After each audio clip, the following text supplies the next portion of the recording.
Ray Charles was born into poverty in Georgia, in Albany, Georgia, in the early 1930s. His dad left the whole family when Ray was young.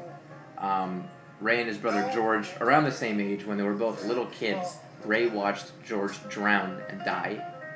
Um, and on top of that, Ray became blind at the age of 6. So he knew all about hard times. Uh, as he just said, that's what his childhood was about. And his mom always raised him to be strong. And she just always nailed that into him. Always stand on your own 2 feet. And do not ever crush down. And don't ever be a cripple. So my question is, how did those demons shape who he became as an adult?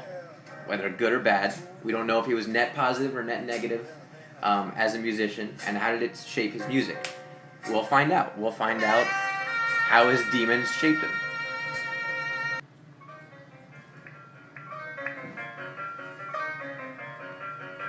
So, yeah, just like his mom said, he was supposed to be strong, and he made a career for himself.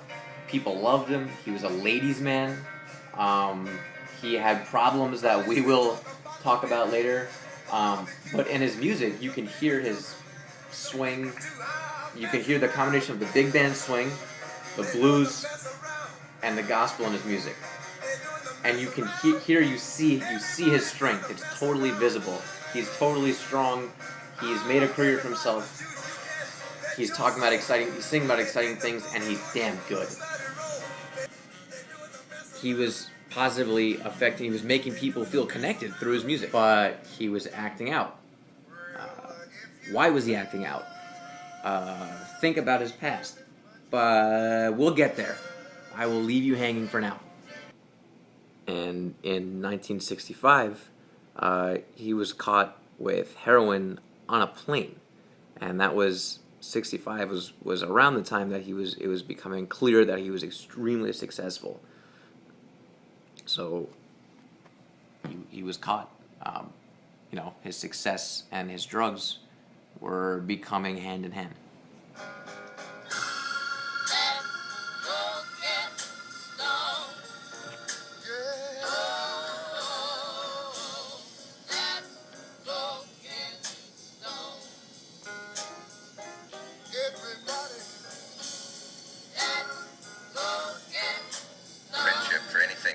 You have, in interviews that I've read in print, you have always turned off the subject of drugs when somebody brings it up. A lot of people who've had a drug experience spend the rest of their lives giving advice on the subject. Did anybody tell you I never done that? I wouldn't do that to you.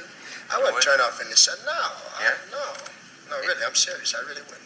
Is there anything when people ask you to sum that up, anything you say about it, do you give advice on no, because when you say advice, then that's a different thing, I don't give advice on nothing. I really don't. It's not a put on. I just don't do it. Yeah. I can say to people only what I have found out with me. You see, but you got to remember that everyone and the more crowds roared, and the more he enjoyed his performances, the more he would grab himself and hug himself and gyrate and do things to make it really clear that he was totally on drugs. I worked so hard. Everything I try to do. His success would just breeded his drug addiction. The more success he had, the more he needed his drugs.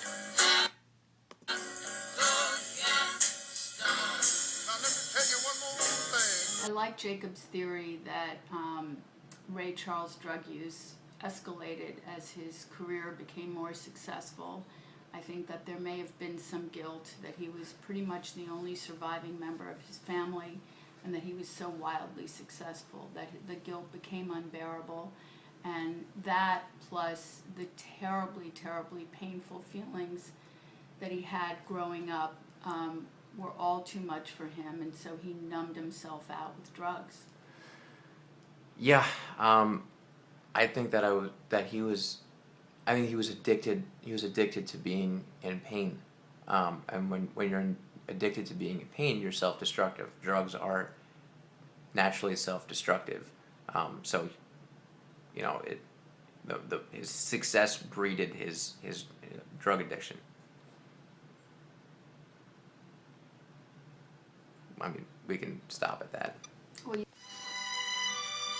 His kind of coming to peace with himself and his troubled life song was Georgia on My Mind. And he just came to peace with himself, his love affairs, his drugs, his childhood, his pain. Georgia, the whole day through. Just an old sweet song